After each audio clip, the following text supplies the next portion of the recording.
Have you ever noticed that in any group, the conversation tends to settle on the simplest, most agreeable topics? The inside jokes, the shared complaints, the celebrity gossip. It's comfortable, it's easy, it builds a sense of belonging. But have you ever walked away from such a gathering feeling emptier? As if you've spent an hour talking, but said nothing of substance? What if that feeling isn't an accident? What if the very act of constant socializing, of seeking harmony and consensus, is actively making you less intelligent? This isn't a new idea. 500 years ago, in the heart of Renaissance Florence, a man who spent his life in the cross-currents of power, diplomacy, and betrayal came to a terrifying conclusion. His name was Niccolò Machiavelli, and while you might know him as the father of ruthless political strategy, his most unsettling insights weren't about how to seize power, but about how the human mind loses it. He saw how intelligent, capable people, once swept up in the currents of social life, could surrender their most valuable asset, the ability to think for themselves. He watched as the desire to be liked, to fit in, to be part of the in-group, became a poison that dulled the sharpest of minds. Machiavelli lived in a world of conspiracies, shifting alliances, and public spectacles. He saw how easily people could be swayed by charismatic leaders, by popular opinion, by the sheer momentum of the crowd. He understood that the group doesn't elevate the individual's intellect. It dilutes it. It seeks the lowest common denominator, the idea that everyone can agree on, which is rarely the most brilliant or the most truthful. He argued that the more you immerse yourself in the constant chatter of society, the more you attune your thoughts to the expectations of others, the more you lose the clarity and independence that are the hallmarks of true intelligence. This isn't about becoming a hermit or hating people. It's about understanding a dangerous trade-off we make every day without even realizing it. The trade-off between being liked and being wise, between social harmony and intellectual sovereignty. So, as we delve into the world of Machiavelli, ask yourself, how much of your thinking is truly your own? And how much has been shaped, softened, and ultimately simplified by the company you keep? Before we descend into the darker corridors of Machiavellian thought, we need to understand the world that shaped him. Renaissance Florence was not a quiet university town. It was a buzzing, chaotic hub of commerce, art, and political intrigue, a place of stunning beauty and brutal betrayals. Machiavelli served the Florentine Republic for 14 years as a diplomat and secretary. He wasn't a philosopher in an ivory tower. He was on the front lines. He negotiated with kings, popes, and mercenary captains.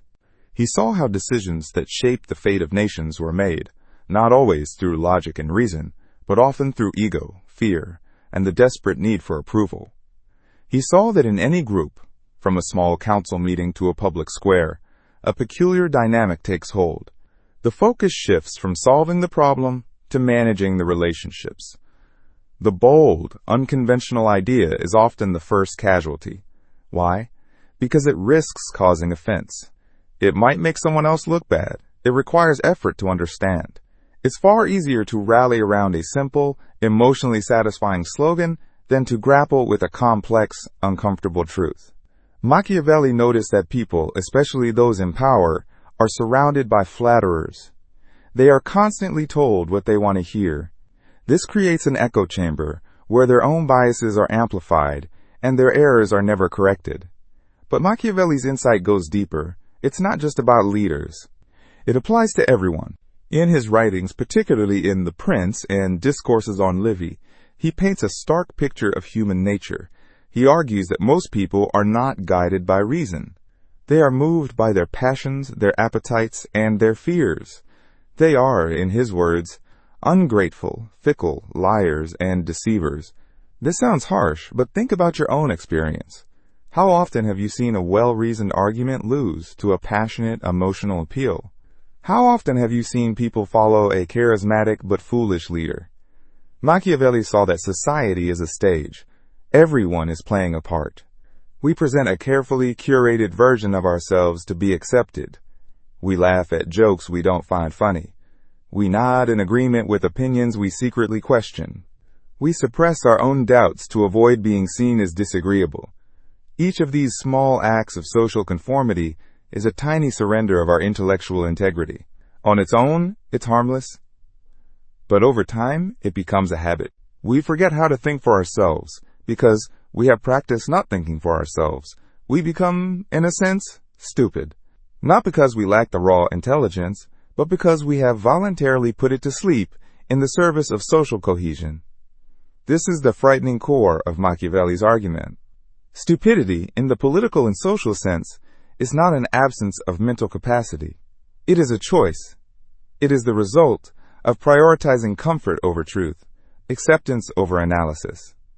It's the gradual erosion of the self in the warm, inviting bath of the collective. Machiavelli saw this happen to his beloved Florence, which lost its republic and fell under the rule of the Medici family.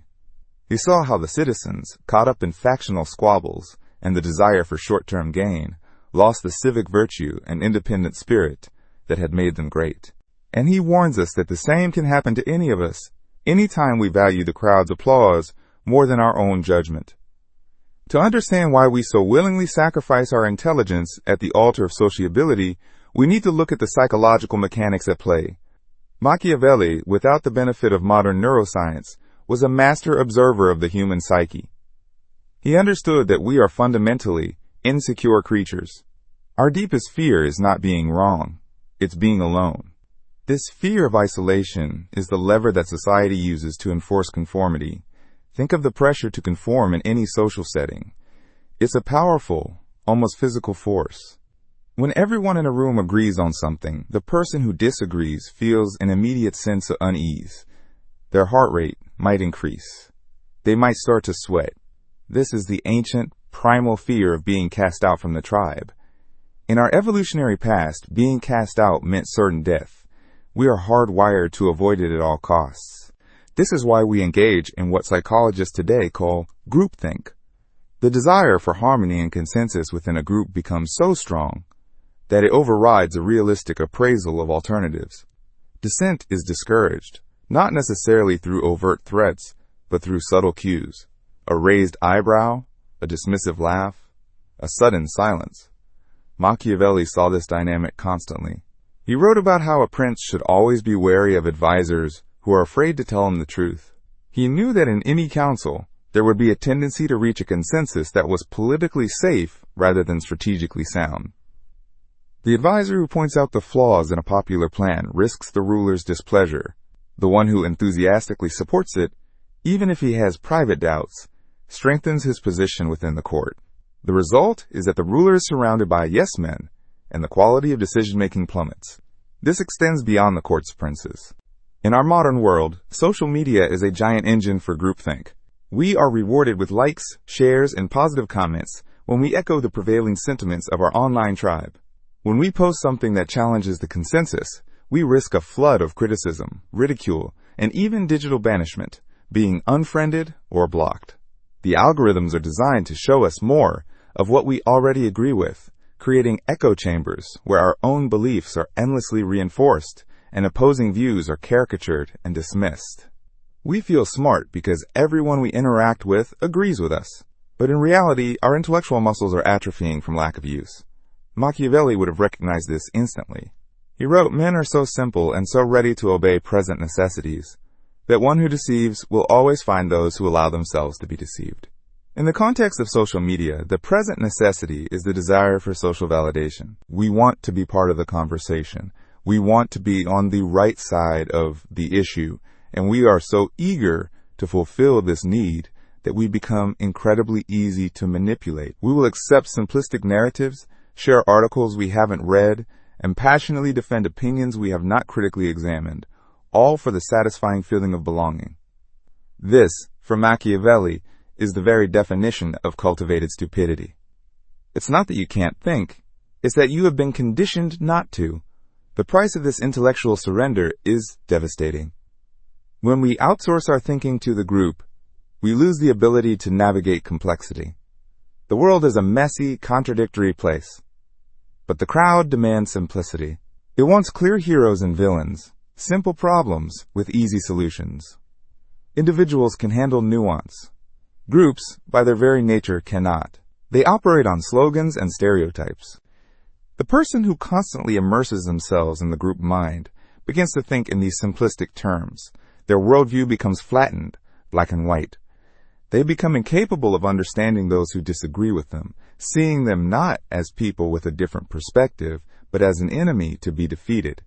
This is the path to the polarization and tribalism that we see tearing our own societies apart. It starts with the seemingly innocent desire to fit in, to be sociable. But as Machiavelli warned, this desire, left unchecked, makes us vulnerable. It makes us stupid.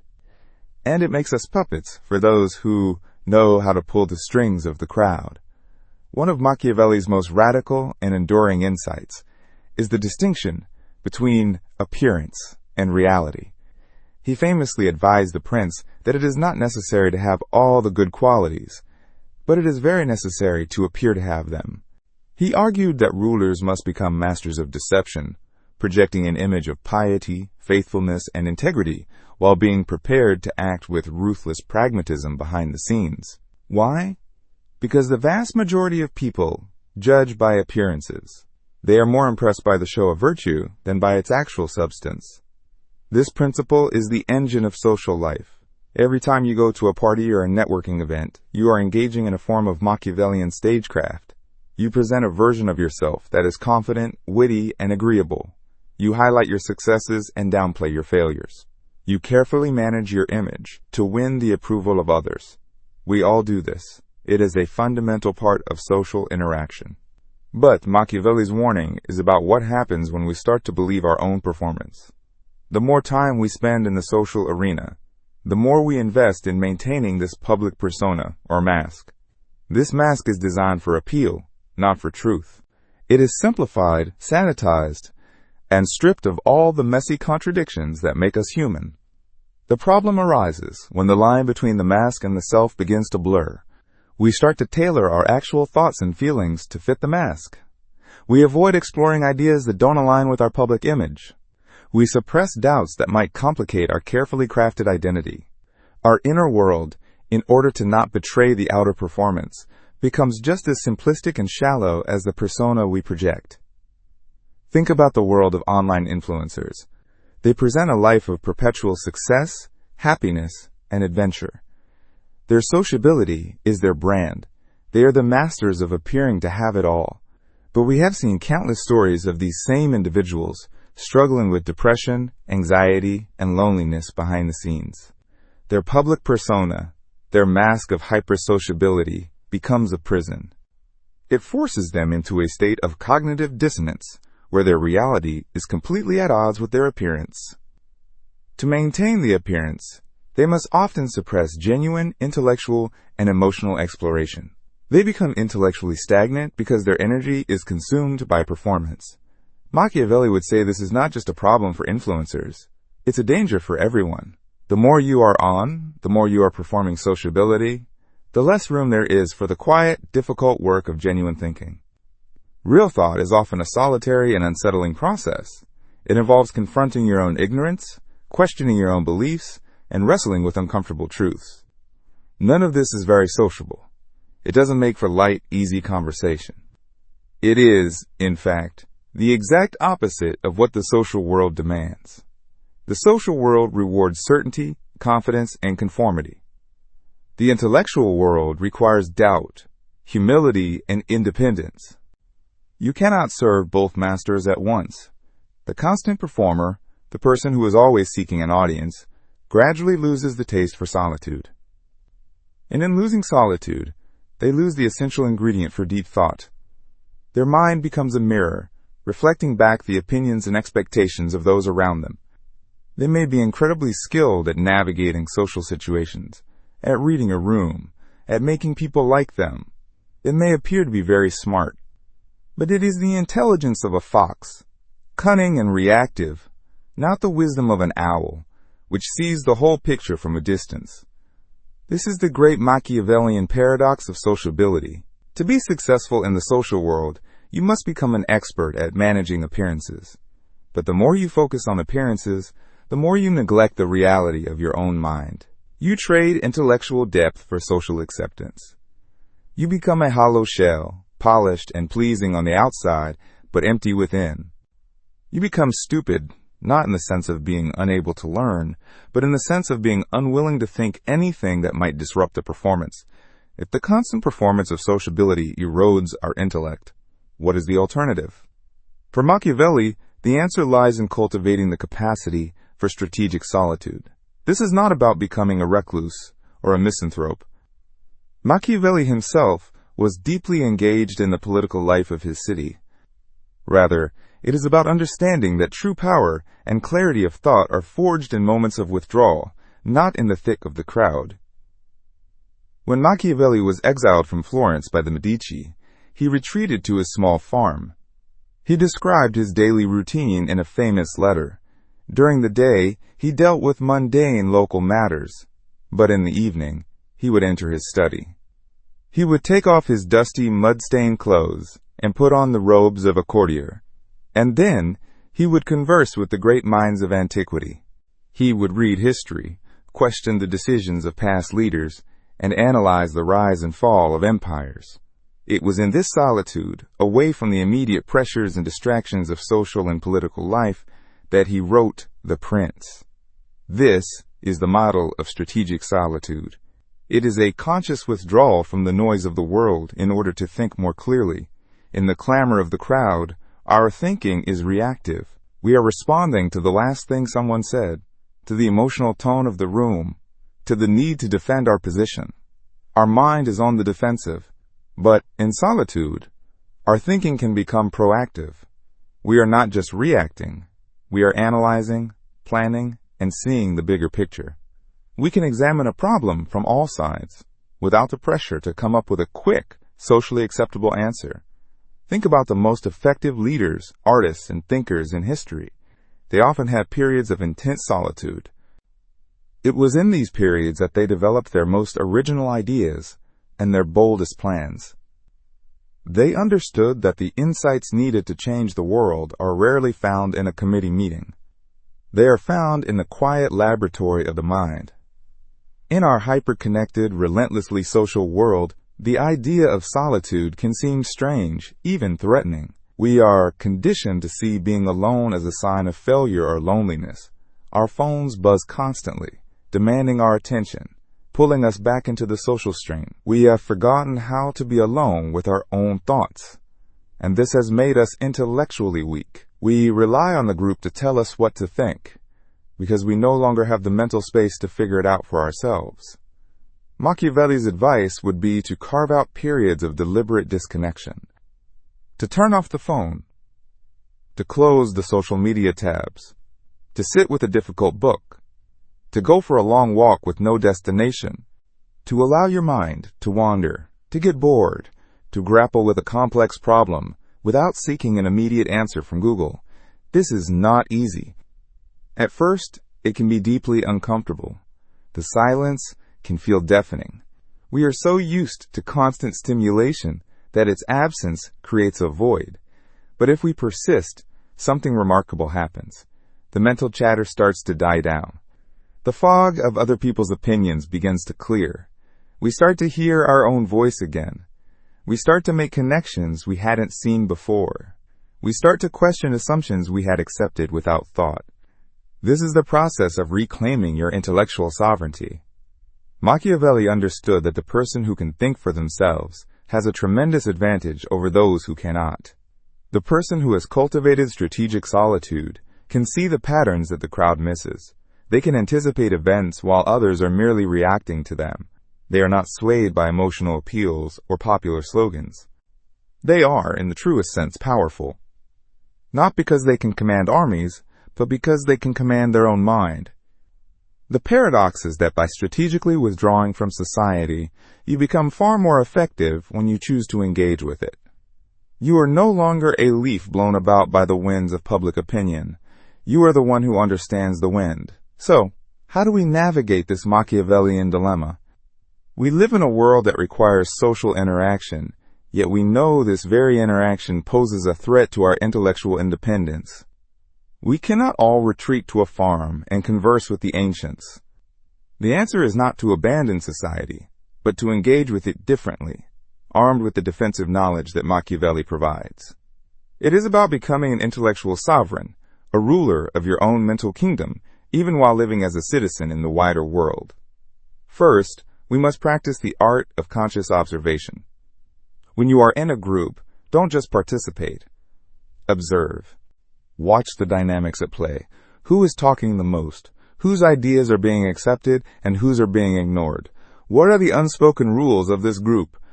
By shifting from a participant to an observer, you create a small pocket of mental distance. You are in the group, but not entirely of the group. This distance is the beginning of intellectual freedom. You are less likely to get swept up in the emotional current if you are busy analyzing the flow of the river. Second, cultivate a circle of dissent. Machiavelli advised the prince to choose wise men for his council and to give them the freedom to speak the truth, even if it is unpleasant. In your own life, this means seeking out people who disagree with you, not to argue with them, but to listen to them. Intentionally expose yourself to the strongest arguments against your own most cherished beliefs. This acts as an intellectual vaccination. It strengthens your own thinking by forcing you to defend it against a real challenge, not the straw man arguments you encounter in your echo chamber. It can be uncomfortable, but as Machiavelli knew, what is comfortable is rarely what makes you strong. Third, develop what we might call informational autonomy. In Machiavelli's time, information was scarce. Today, we are drowning in it. But much of this information is what he would call the appearance of things. It is designed to provoke an emotional reaction, not to inform. To become intellectually sovereign, you must become the curator of your own information diet. This means prioritizing deep reading over superficial scrolling. It means preferring books to tweets and detailed analyses to sensational headlines. It means understanding that the truth is often complex and boring, and that you must be willing to do the hard work of digging for it, rather than passively accepting what is fed to you. Fourth, practice emotional discipline. Machiavelli understood that the crowd is ruled by passion. To manipulate the crowd, one must appeal to their emotions. To be free from the crowd, you must be the master of your own. This does not mean becoming a cold, unfeeling machine. It means learning to recognize when your emotions are being triggered and creating a pause between the stimulus and your response. When you feel a surge of outrage from something you see online, take a breath. Ask yourself, who benefits from this reaction? Is this issue truly as simple as it is being presented? This small gap of self-awareness is where you break the manipulator's spell. Finally, and most importantly, you must redefine your relationship with the approval of others. The fundamental trap of sociability is the addiction to validation. To be truly independent in your thinking, you must be willing to be misunderstood, disliked, and even ostracized for your beliefs. You must find a source of self-worth that is internal, not dependent on the applause of the crowd. Machiavelli himself was a prime example. He wrote The Prince in exile, hoping to win back the favor of the Medici. They ignored him. His work was reviled, and his name became a synonym for evil. By the standards of social success, he was a failure. But he built his own monument. He achieved a kind of immortality, precisely because he dared to write down the unpopular, uncomfortable truths that he had discovered in his solitude. He stood alone, and in doing so, he stood above the ages. This is the ultimate Machiavellian lesson. True intelligence is not about being the most popular person in the room. It is about having the courage to think for yourself, even if it means standing by yourself. The more you immerse yourself in the unthinking consensus of the crowd, the more you dull the blade of your own intellect. But the more you cultivate your own judgment, the more you practice strategic solitude and intellectual rigor, the sharper your mind becomes.